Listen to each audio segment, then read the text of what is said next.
Today's guest, Liam Hyde, is the founder of Clubhouse Golf, a premium indoor golf simulator space in New York City that just opened last month in April 2026. They have a really interesting business model, which I'm excited to dive into. And before Clubhouse Golf, Liam was also spending a lot of time in sales at MuleSoft, Procter& and Gamble, Compass. Liam, really excited to have you on the podcast.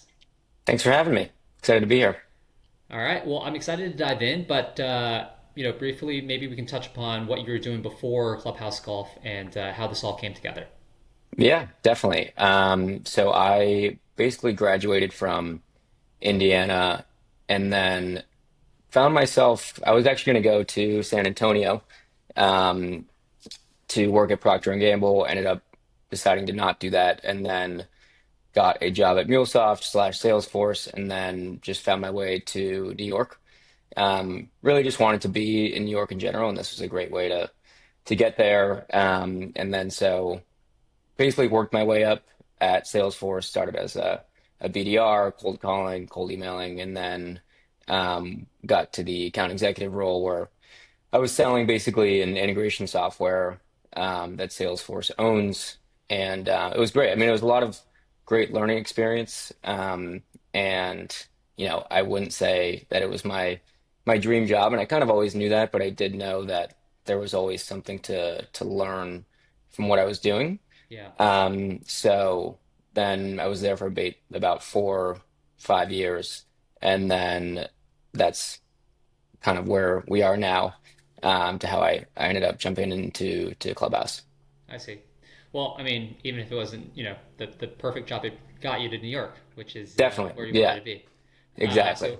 how did you find your time, or how have you found your time in New York so far?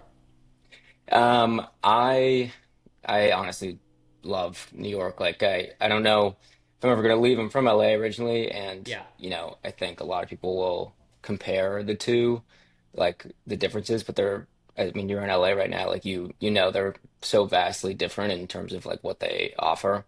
yeah, Um, and for me, like just being able to like meet so many new people, go from place to place, like try all these different experiences. Like I think it's something that is a lot different than LA, where you can, it's a very relaxing lifestyle, but it's not really the same in that way. And granted, I haven't lived there since before college, so yeah. I could be totally wrong for those that are, listening and might defend LA. Yeah. Well, I mean, I always say everyone should live in New York in their 20s or early 30s if they can. It's just, there's nothing like it, I think, out there. The sort of Yeah, energy, the pace, the density is pretty unmatched, at least in the United States. yeah, it's definitely true. I think it shapes a person for good and for bad. I think everyone can use a little break sometimes, but it definitely has a very unique experience to living here. Yeah. Okay. Well, tell me about Clubhouse Golf. How did the idea originate? Was it when you were still at MuleSoft, and what gave you the confidence to make the leap and jump in? Yeah, it was a long process of like when I basically when I moved to New York, we were living with like four guys, and like as one does, like you talk about all these ideas that you have and like things you want to open, and like a golf simulator. Like we all are obsessed with golf, and like in New York, it's there's limited options in general, and then the golf simulator scene, I felt like had some gaps that I wanted to fill. Sure. But that was kind of just an idea, and then you move on with your life, you do your job, and then eventually, I would say like about, I guess it's a year ago, a little more than a year ago, I was like, I'm just gonna actually do it. But I did actually want to start in college towns across the Midwest. I went to Indiana, so like I felt like people would go to school in the Midwest, Hmm. especially Indiana, and then kind of just leave, but forget about, that that's a growing town and there's still a lot of opportunity there. So I was going to start it there, and then there were some complications with the leases and like logistics with moving there. Yeah. So then I was going to do it in at UVA, and I went to go see some spaces there, and kind of a different strategy. Yeah. Um, But why were you thinking of college towns and not New York? Was it because like the rent's cheaper, or like yeah, I mean, like college students? I'm not like I wasn't coming with like a big, backing of investment. Like it was kind of like, I'm gonna bootstrap this Yeah. and try and do it. And like I didn't really even look into it that much in New York. It just seemed like so far-fetched that like the way to do it and actually start maybe in like a place that has kind of that arbitrage of, there's a lot of people there, but it's cheap because it's mostly college students and it's a small town, Yeah. etc. So, um, and then I just like randomly looked in New York and found this lease in the Lower East Side. And then, long story short, that kind of didn't work out. I kind of got that pulled under me. Um, and then this is obviously a very long tidbit about how this all got started, but and then I was like, okay, what am I going to do now? Like I don't have a lease. Like this was a really good deal, and I can't find another place that was like it. Uh-huh. And then kind of just kept looking and looking and saw probably 50 different spaces in New York, and then found this one. Were you And looking by yourself, or did you have a broker or agent or at first something? it was by myself, and then I ended up meeting this amazing broker. Her name is Olivia Wang. Just plug her there. But so she ended up kind of coming in last minute, and we worked on it together. Um, but yeah, so like that was basically how we found it. And then there was a bunch of different, like I didn't know if I was going to do it right away. Basically, the landlord wanted me to pay for like the whole HVAC build out because it was Oh and this wow. is relevant to like brick and mortar people, like that's an insane expense. Yeah. But if I was able to get that off of, my plate and we could like figure out a deal with her, then it actually would have been possible. So the night before that I signed the lease, I drove, like I was, I think at a holiday in Connecticut or something, and I drove down to meet her for like a coffee at like 9 p.m. This is the And landlord? the landlord, yeah, the landlord Okay. herself, and then presented her like how I felt like if we could come together in terms on this HVAC, like the long-term partnership that we can have, and like basically presenting her like because she had told me other things that she was going to put in the space if I didn't take the lease. So then I Hmm. kind of showed her a map of like here are like Pilates places in New York, and here are like yoga places in New York, and then here are golf simulators in New York, and there's like obviously like five of them in Manhattan. Um, and I think that kind of helped, convince her to believe in Ah. me and the concept. And she's been amazing. Like it's been not like a landlord tenant partnership, but it's been like a, real partnership with her. So I definitely got lucky in that way. I love the hustle. What was the space before you came in? Nothing. It was like literally concrete box. It was sitting there for like 5 years. And I Just guess 5 years empty. yeah, and I guess like because the building's fairly new. The building's like 4 or 5 years old, and so it was empty, and they were using it for like their management team to have their office in, but like there was nothing in there. It was like all concrete. Oh wow. Okay, and this Yeah, is ground floor. ground floor. Yeah. Okay, incredible. And then just briefly touch upon why the UVA space and the Indiana space didn't work again. Um, because like I was a first time operator, I Yeah. think there was a real lack of belief in terms of like me and in terms of the like it was just an idea at that like it was more than an idea. Like we had a brand, but like we didn't have anything. So I think it was very foreign to them. And the Oh, so UVA from one, the oh, go ahead. landlord side, it was like more a little bit more skeptical from that side. Yeah, like they I weren't see. really responding that much, and then like the Mm, one that I really wanted, the floor was like slanted, so the ceilings were like okay in some space, and then like 8 feet in some space. So it was just it was going to be like a huge build out that just didn't really make any sense. got it. So, Got it. and then the UVA one, we had to put in an elevator for ADA purposes, and so that was obviously not going to Oh work. wow. Um, well, that's pretty. I mean, that's pretty high conviction that you were willing to just move completely out of New York to one of these spaces to start Yeah. this. Yeah, it definitely was. I mean, like it's not so far, and I was just like, I really believed in doing it there, and I still do. I still want to, Yeah. um, but just like obviously my girlfriend's here, and it was a whole kind of whirlwind of things that just didn't really make Yeah. sense when it came down to it. Okay. Okay. So tell me about the space that you found. How big is it?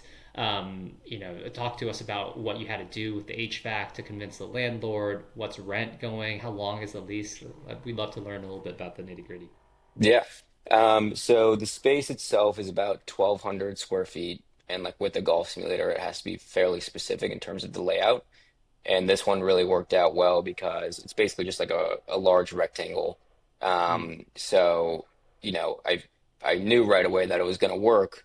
And then so we basically did a bunch of measurements and found out it was going to work. And then we got to the build out and kind of like going through the costs. And so, with the HVAC, it really worked out in our favor the way that we were able to structure that deal. So we basically added on like hypothetical cost of the HVAC to the life of the lease. Hmm. And so the lease itself is 5 years with a 5 year option.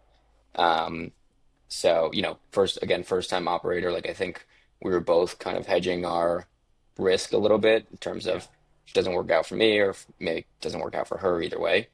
Um, so then after that, once we were able to sign the lease, um, at that point, like I had a quote from a builder, from a contractor, and it was honestly just too high. Like I didn't know anything about like how much architects were going to cost, like how much engineers were going to cost, like all of Yeah. these things. Like the numbers were so insane to me, but I was like, you know what, like we'll figure it out. So I signed the lease. Oh, so Um, you had some in plan, but nothing like concrete. But you're like, I'm just gonna figure this out. Exactly. Cool. Yeah. Yeah. I like it. It was definitely a bit of a leap of faith. Well, actually, I guess I'll backtrack a little bit. Like probably a week before, 2 weeks before I signed the lease, I actually hired a couple interns. One that was from Pratt who just graduated, and he's like incredibly talented. So I worked with him to like figure out what the layout was actually going to be, and like he designed like basically a kind of a sketch concept, and so I used that to present to her Hmm. and to, figure out what these costs were actually going to be. Yeah. Yeah. Did you use AI at all? Because I know AI sometimes is good at like floor planning or designing spaces as well, from what I've seen. Yeah, I tried. I don't think it was like now it's been such an insane like exponential curve, but it wasn't quite there yet. Like it was kind of Back like, then. yeah, it wasn't, it was, this was 6 months ago and it wasn't really like understanding kind of like it would basically give me a layout that wasn't at all relevant to the I the see. space. Yeah. Okay. Cool. Are you able to share roughly how much rent is for this Yeah. 5 year period? So initially it was 11.5. Well, I think her initial offer was, I think 10.5 plus like 900 a month for condo fees. And then, so, it was like 11.5. And then we bid another 1,000 to be able to get the lease. And then the HVAC added on about 1,000 per month. So now we're at like 13.5, including condo fees. Okay. Well, and condo fees, what is that? It's basically just like the kind of common area, like maintenance fees that you're paying to the building that Oh, this typically is a like CAM? landlord, yeah, yeah, kind of. Like typically a landlord will take it on themselves, but I guess my broker telling me that this was a bit of a unique deal where, Hmm. we're just having it involved in the rent. And like, I wasn't trying to fight too much, especially once we were able to come to terms with the HVAC deal and kind of just Yeah. like was like, okay, this is a good spot to be in. Let's not try and like keep going. Where like I know I like this deal, so like I'm not gonna try and like push it Cool. too much. Cool. Yeah. Okay. Makes sense. And then did you get any TI or abatement for like the build out? So we got 4 months free at first, and then Nice. obviously the HVAC, and then the approval process, obviously, like again, did not really know what this was going to be like. My landlord, um, it could have been a complete miscommunication, but she was like, it's going to take 3 days for approvals of the building. That obviously was not the case. So it took 3 months or like 3 or 4 months. I don't think I anything signed the takes lease. 3 days Yeah, for yeah. getting Which, approval. again, like this is something that I think if anyone's thinking about opening a brick and mortar, like just to keep that in mind, like these timelines are probably going to be much longer than Yeah. than you think. Um, But so then like for kind of like 3 months came around. It was March. I was supposed to start paying in April. And I basically called her and asked if I could. And that's how we get to 13.5 because I asked her if we could extend another 2 months and then put that into the life of the lease. Yeah. Okay, and Yeah, this is you said April of or like March of 2025 or March of 2026? 2026. Yeah, yeah. Okay, So so we were just supposed to a few start months paying ago. in April. Yeah, just a few months ago. Okay, Exactly. got it. Um, I'm excited to dive into the permitting and the build out because I know there's I think some complexity with golf spaces and golf simulator spaces. But even before we get there, uh, how did you do the build out? How long did that take? How did you do the design and all that? Yeah. So starting with the design again, like I hired that intern that helped with the layout, like a lot of this, and then like so basically from there, I met with him a good amount, and then I kind of realized like, hey, we probably need a bit more professional help in terms of like materials and stuff like that. So then I ended up hiring like a professional interior design team, Hmm. and they were amazing. But I think we had like different visions as well. But eventually we got to the layout of the space, and we had a bunch of pipes in the way that were like obviously with the golf simulator, you need a certain amount of space and height, Yeah. etc. So we had to basically figure out these pipes that were in the back. So then we decided to put like built-in banquettes. Um, and that was like a big part of the design. So like obviously we wanted like the spaces to be very separate from each other and like kind of private, but Hmm. also keep this middle ground of a space where it was like open and you could have events and things like that. Um, so then I kind of like kept figuring out what these costs were going to be, and I started with the bathroom. The bathroom had like a bunch of holes in the wall because they just like painted concrete. So I started filling these holes. I was like, okay, like I can probably do this. Like this probably is not too hard. And so I did that. I was like, okay, like, can probably keep going. But then I ended up getting a quote for these banquettes and like each one was like 10 grand. So I was like, okay, Wow. yeah. But so then, like, it kind of just started snowballing in a way where I started like spackling the entire facility because it was like all concrete and I wanted it to look like kind of plastery, Hmm. but also like have like a nice texture. So then I spackled the entire with like Yourself. joint compound, yeah, myself, like the entire walls. And Wow. then, which took like a week and it was insane. Like, I was there until like, 2 a.m. just spackling. And then I got And to this is in painting. is this in what time period is this? This is February, March, This would you is say? so yeah, I remember there was that huge snowstorm in like December. So that was when we did the bathroom. For whatever reason, I decided that that was the day to do it. And Okay. so we went and filled those holes. And then I think like that week, so like the beginning of January, I started spackling. Damn. Um, and And right then now it's just you, right? yeah, In on the yeah, it's team. basically just me. My girlfriend would come and like kind of do a little bit of work and then she would like lay down on the ground. And then yeah, but basically it was just me at this point. She's a keeper. Yeah, she really is. She really, really is. Um, and yeah, and then we kind of finished that. Then I started the painting, and then that was when we started putting like the flooring down, which I had a contractor do. And then kind of during this period, the golf simulator bays came because I scheduled it wrong because I thought we were going to be open in like 2 months. So then they Hmm. were just like there and they're massive. So like Yeah. they're really taking up a lot of the space. So then I ended up building like all of the banquettes and all of the furniture like in the simulator bays. And again, like I didn't have like a lot of money. So like I was basically just doing whatever I could. Yeah. Um, but so yeah, that was the main part of the build out, and then the other part I used the contractor for was like the walls, so like the Okay. divider walls, and then Yep. obviously like electrician for lighting and stuff. Yeah. And the HVAC too, I assume was that was in the Yeah, beginning or later. yeah, that was also like a huge issue. Like we brought in the simulator bays, and then like they obviously needed to like they were like so in the way. So like then we had to like move the bays Oh back and man. forth. It was a disaster. I planned it terribly. Wow. That must have been a roller coaster. Yeah. So roughly for the full build out, what would you estimate, the spend was?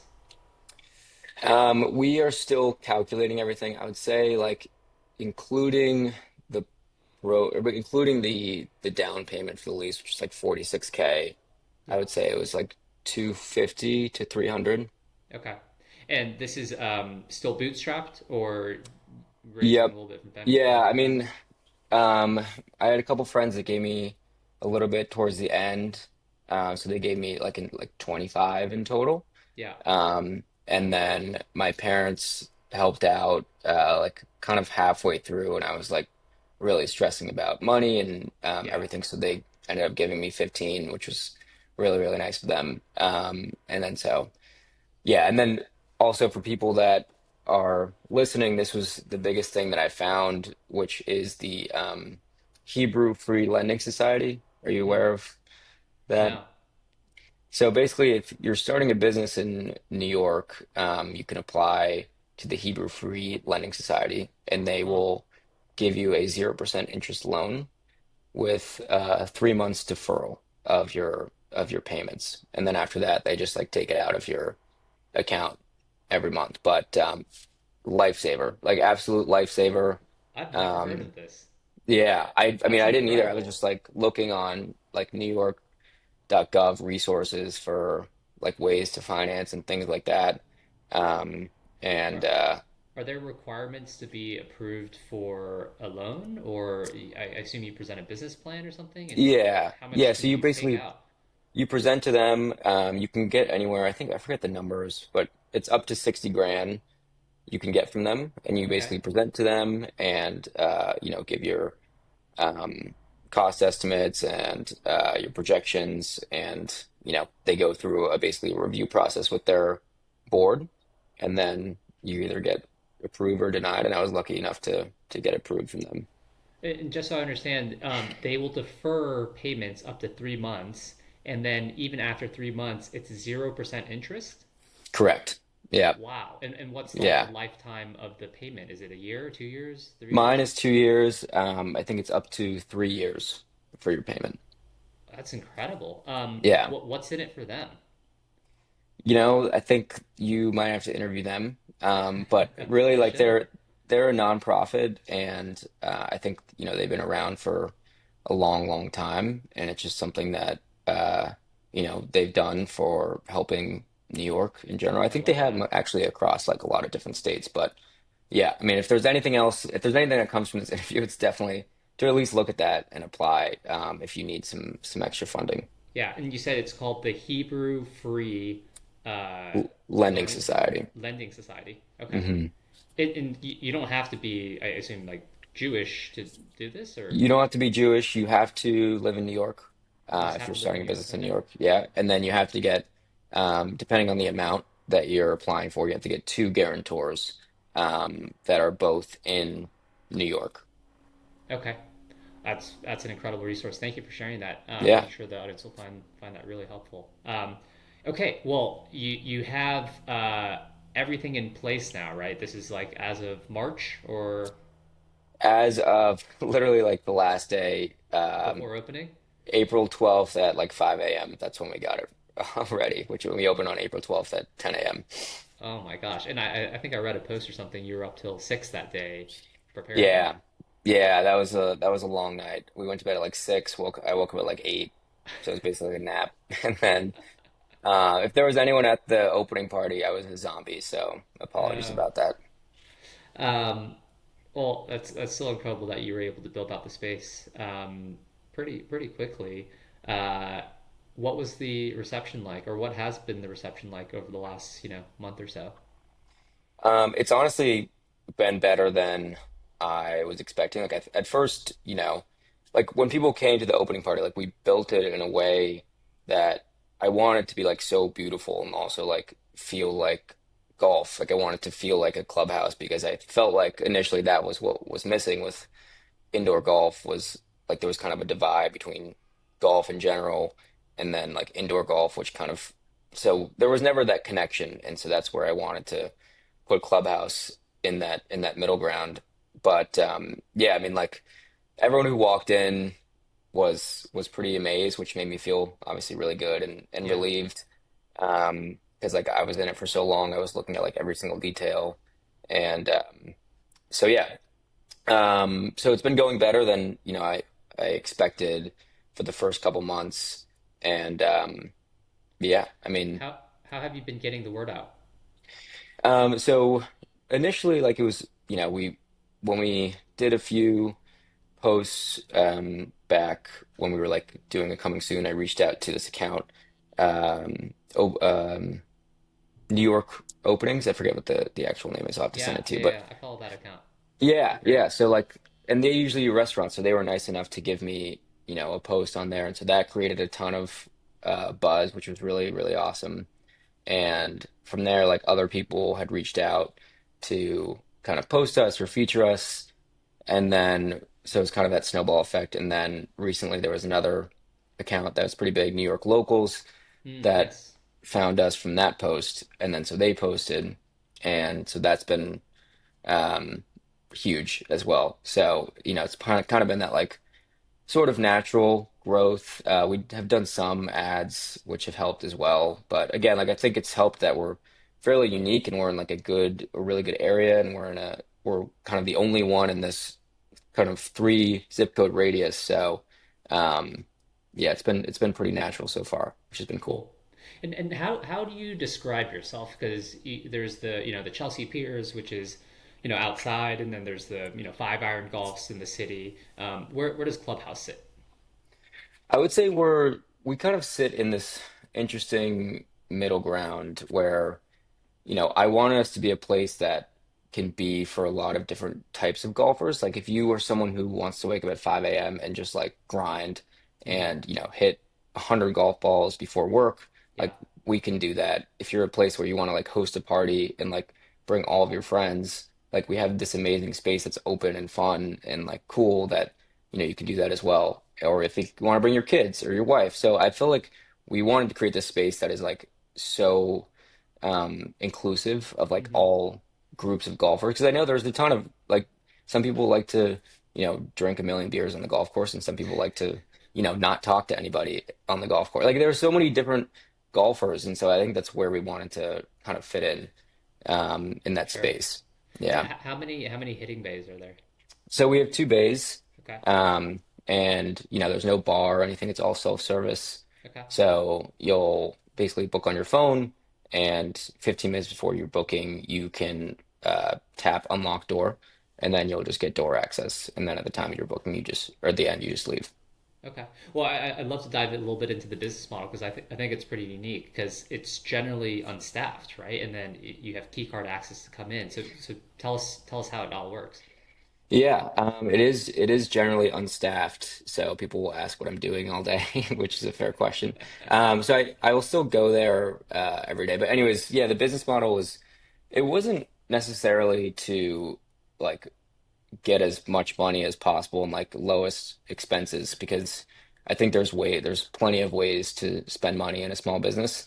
But really it was more the atmosphere that we wanted to create where like you kind of feel like it's your own place for that hour where there's not Hmm. like someone watching you, or like you feel like in golf is, people can be self-conscious about their swing or like how they hit the ball. And so that Yeah. was also part of it, like being able to just feel private in there. So, but yeah, basically it's 24 hours. So, you can come in at any time, day or night, and Hmm. like I have the ability to kind of monitor this, and then also like people can use the space whenever they want. But yeah, the business model is basically it's supposed to be hyper local. And like the way that we want to expand is all going to be hyper local. So like our only membership that we offer besides like bulk packages is called the Neighbor Pass, where basically you have to be in the three surrounding zip codes to be able to have access to this. And then we also cap it at 50 people so that there's always a time that you are able to book. So if you're Oh, paying that's for this pretty good. membership, like you should be able to play whenever you want. And so that's during the day. So we have that is really great for the community, but also helps me to, with my baseline costs, like make sure that I can pay rent and Yeah. like actually keep the doors open. And, Yeah. and that's a monthly fee, and they get what, unlimited access to the space, or like X number of appointments a week. So they get unlimited access during the week or during the days. So it's off-peak hours. They're unlimited. So Okay. like during the middle of the week, up until 5 p.m., they can play 2 hours a day. And Okay. then they get three peak hours included as well. And then they get a preferred rate on their peak hours. I see. Gotcha. Yeah. And what's the monthly membership for that? So that's 395 a Okay. month. And you said you verify their zip code. Is that based on like their home address or credit card, or like how do you even verify that? Yeah, it's their home address. Like they can send really any document, but so it's either you live there or you work there, Hmm. and you'll be able to have access. So you could send your whatever it is to verify. Like I'm not trying to be like the police Yeah, verifying it. It's more just to make sure that, this is all fair to people who, are in the area. I like that. A hyper local model. That's cool. Um, that's really interesting. What do you do if someone books a hour appointment? Can they just what happens if they just stay for like 3 4 hours? Is that even possible? It definitely is possible. Like let's say if someone books at like 12 a.m. and then, they stay until 5 a.m. when there's no one else there. Yeah. Um, I don't have guardrails to like it's all in kind of the terms and conditions. Like if you're going there and you are Hmm. playing from 12 to 1 and that's your booking time and you stay until 5 a.m., the policy is you'll just get charged for those hours that you used. Oh, Which, I think it's kind of the contract that you engage in when you go to Clubhouse is like that you paid for this hour. So if you yeah. want to use other hours, totally fine. But this is our space as well, and we want to both be respectful to each other. I see. I see. Yeah, because I can see if there's a appointment after there's someone waiting and then Right, someone will feel right. pressure. But if there's not, like someone who's hanging out there for like 2 hours, I was wondering if there was like a way to um, I don't know, turn off the simulator or like There do is. something. But There definitely like when I was first building it out, I built that integration to turn off the actual software, like when someone's booking is done. yeah, But that being said, like at the end of the day, like if you want to keep playing, like you should keep playing. Like yeah, if you want to keep paying for more hours, like totally fine. It's not something that I want to restrict. yeah, So that's why I ended up not building it. But I have like kind of monitoring in place that if someone is there over the time they're supposed to be, like I'll get an alert and then just kind of monitor it from there. no, that's cool. Yeah, no, Yeah. I like it. And then does anyone ever like they stay over a bit and then they get maybe hit with a charge? Do they ever get upset about that, or are they pretty reasonable? I think people are. I haven't. I haven't engaged in really any conversations like that so far. Like I think if someone's there for longer, like and they get charged, then I think they, for the most part, understand why they get charged. Like I'm not trying to Yeah, like charge anybody anything that they're not using or like should get charged. Like for that. sure. That would never be my. Again, it's not like if you roll 5 minutes over, like I'm going to charge you for 5 minutes. It's Yeah, more of a longer period than that. yeah, gotcha. Um, no, that's really cool. And then it seems like you've had pretty good a good customer base. Has there been any interesting feedback that you've learned that has either altered or changed the setup, layout, booking process? At first, the booking, like the door access, I guess, was not working Hmm. properly. So, like, that was definitely a big thing. Um, the teas that we have were, I guess, not great at first. So, we replaced them and then we are replacing them again. People actually would bring in like real teas. Yeah, And so a screen just ripped because I guess if a real T like hits the screen, it'll like create like a little rip and then it'll yeah. become like bigger and bigger. So we had to shut one bay down for the last few days. Ah, Um, and then on my end, like I am moving away from my booking software right now, and I'm actually creating my own custom app with like Claude and Codex. So we've been working I on that for love the that. last couple months. Yeah. So like those things were like kind of my personal preferences that I'm like, okay, I need something that's really more custom to me, instead of kind of having to white label different apps that don't really work for me as well. I started recently asking people about how they integrate AI into their businesses, and in the last five people, every single one has been using AI to some Totally. degree. I think you're using it a little bit more advanced, but people are at least doing it for help with SEO or optimizing their Google business profile, and I love seeing people building physical spaces leveraging the power of AI. Because to your Yeah. point, like most software is off the shelf and it's not custom to what you need, and your business is pretty unique. So Claude is perfect for that.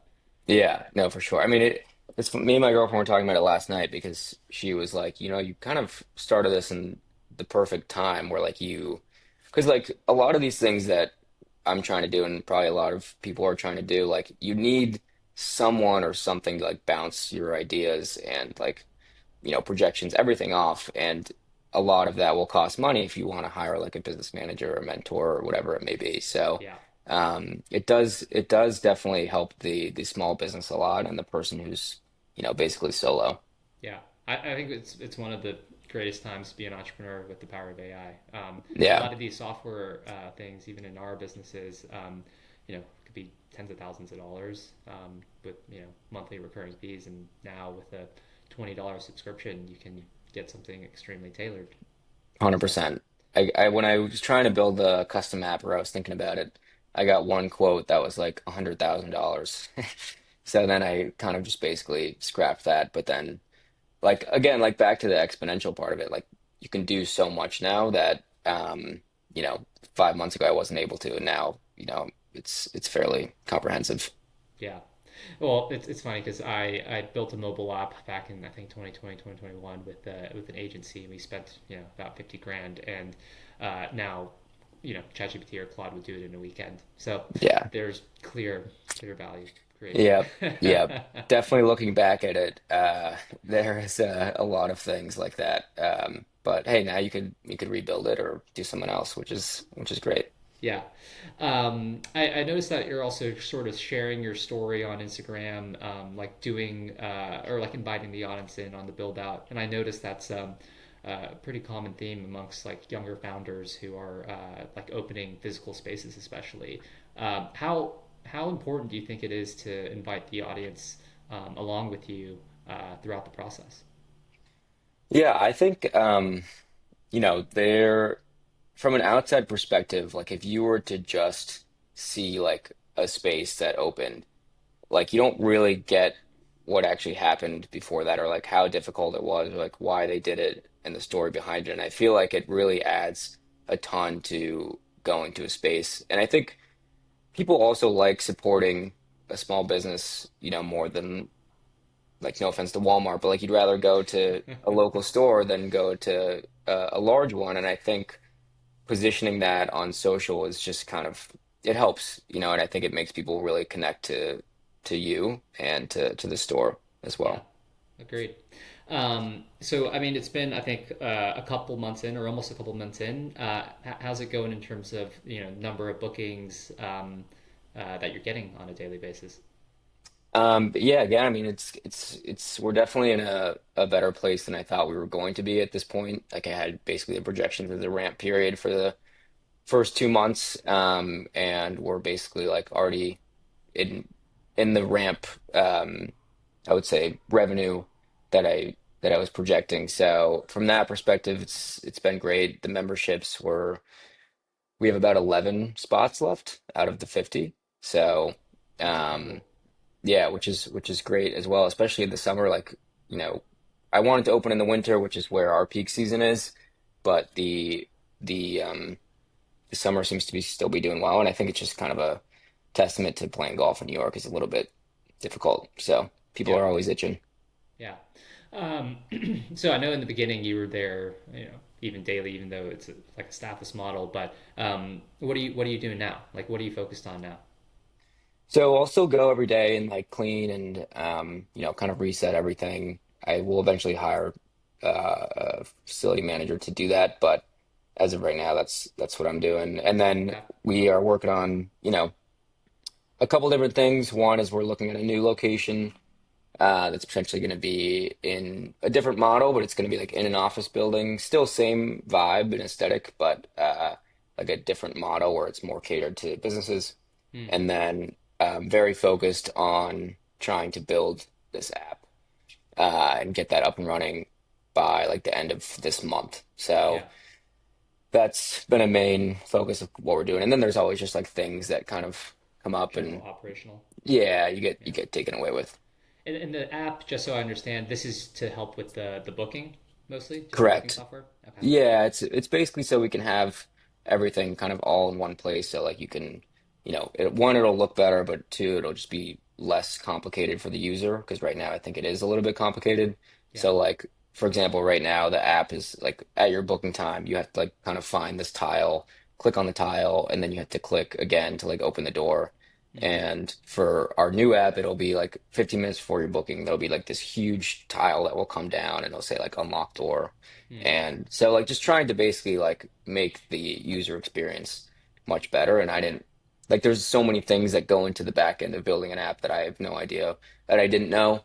Um, so yeah, figuring that Gotcha. out. How much is your girlfriend helping now, or if Oh, she is? yeah, she is well so I guess to backtrack, she is the graphic designer for Clubhouse. She's Oh, basically like okay. the head of all of the creatives. So she was part of the first iteration of everything. Like we went through a bunch of different logos and style guides and things, and so we she probably did like five until we landed on this one, and Nice. then she built the entire website, and now and she does a lot of different graphics and stuff like that, but now she's involved in the app where like kind of the back end stuff is done, so she's helping to do the front end with it. So Yeah. she's definitely very involved. Is she also full time on this? She is not. She has another job that she's the graphic designer for, but Got it. when she can, Just she helping out helps the out. weekends. Okay. Yeah. That's cool. So the next, it's basically you and her, and then you eventually will probably hire someone to do some more of the operations. Is that right for this That's the location? plan. Yeah, that's the Okay. plan. I mean, like operations, I think is going to be the main driver for really hiring somebody. So, being able to manage locations and kind of manage, um, you know, any problems that are happening within the facility, like someone that can do that. If we have two locations, would be the most helpful. So, Yeah. I think that's probably the next iteration or phase. Okay. And then in terms of the growth plan, I know you have the next location upcoming, but are you planning out like a 5 year journey for this, or are you thinking about raising venture funding to really take this to the next level, or a more measured growth path?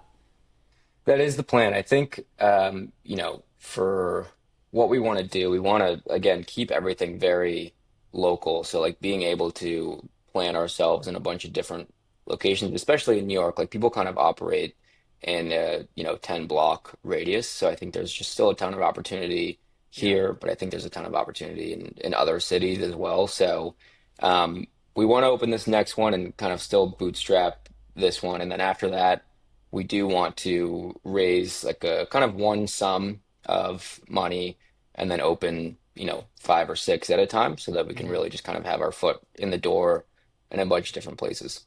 Yeah. That's cool. Have you thought Yeah, about franchising this concept as well?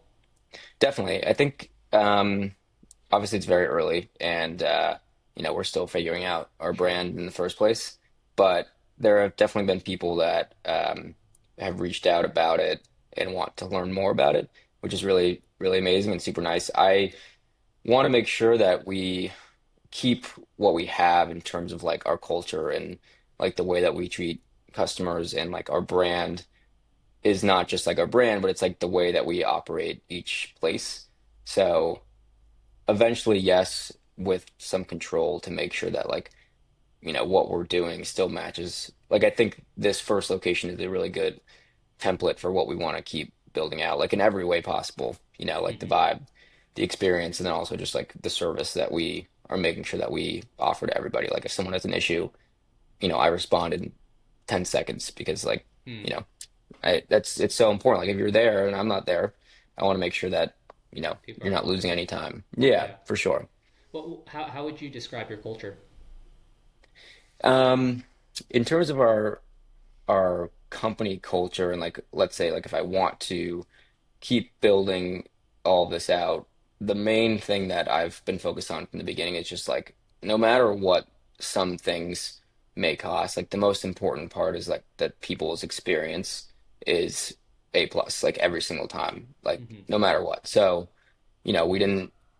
we didn't cheap out on like any part of the actual simulator itself, like having like the best screen, the best projector, like the most wide bays that we can, so you never feel like you're hitting the wall. Like these are all things that, from a company perspective, like I would want to um, keep going with. Like for example, like if you, let's say if I went with like a 12-foot simulator bay, like wide, like I could probably fit four in the space that we have right now.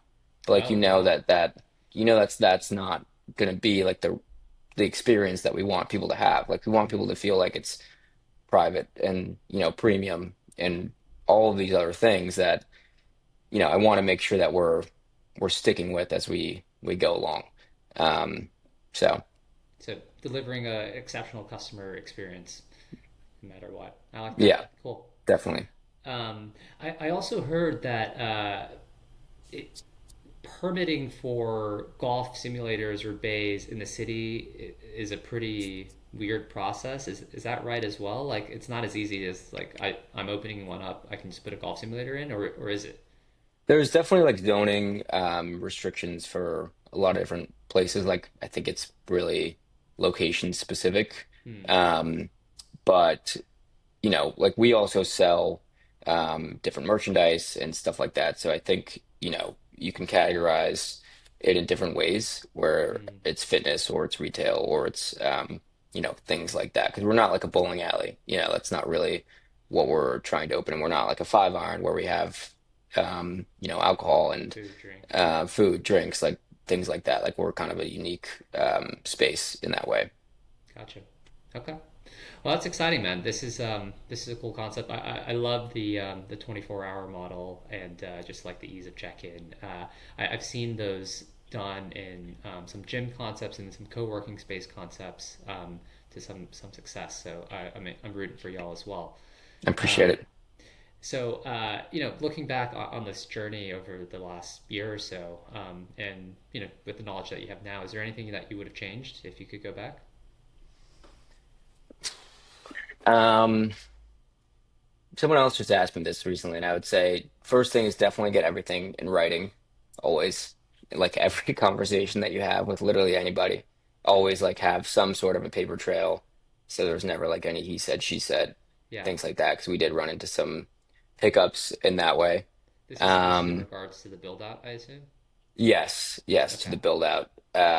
We had to um, let go of an engineer in the middle of the build out because of like a bunch of different things that he was doing and we didn't agree with, etc. Yeah. And so that caused a snowball effect with getting lawyers involved and etc. So if we had more of a paper trail of like kind of the conversations that we had, Sure. it would have been a much smoother process. So there's definitely that. And then I would say in that note, like very specific to brick and mortar is before you do anything, sign anything, like have an architect come look at it Hmm. and figure out what it's actually going to be like because you don't really know until you get in there. Um, so definitely that. And then just like know everything about the building, like all the processes and approvals and really get a hand on kind of like what that would look like. Because again, like I thought the build out was going to be 3 days. It was 3 months. So like obviously I wish I would have known that in the beginning. But again, like sometimes I don't know, things are just better to not know everything up front. That's right, Like you because it. Yeah, go ahead. no, like it's just like if you know everything, like there's a million different reasons to not do something. So it's sort of good in a way to be a little bit delusional to a You degree. kind of yeah, you kind of need the ignorance a little bit because with how Yeah. hard it is, yeah, you can always not start. Exactly. Exactly. Liam, this has been a lot of fun. If people want to follow along or get in touch, what's the best way for them to do so? Yeah. Follow us at clubhousegolf.nyc. And then if you have any questions or want to reach out to me directly, my email is liam at clubhousegolf.nyc. And I'm always happy to bounce ideas off each other and meet different people around the city or people that are creating anything physical. It's a lot of fun and yeah, thanks for having me. Awesome. Well, yeah, I'm excited to try it out at some point soon. But yeah, appreciate you taking the time again, Liam. Thanks, Alan.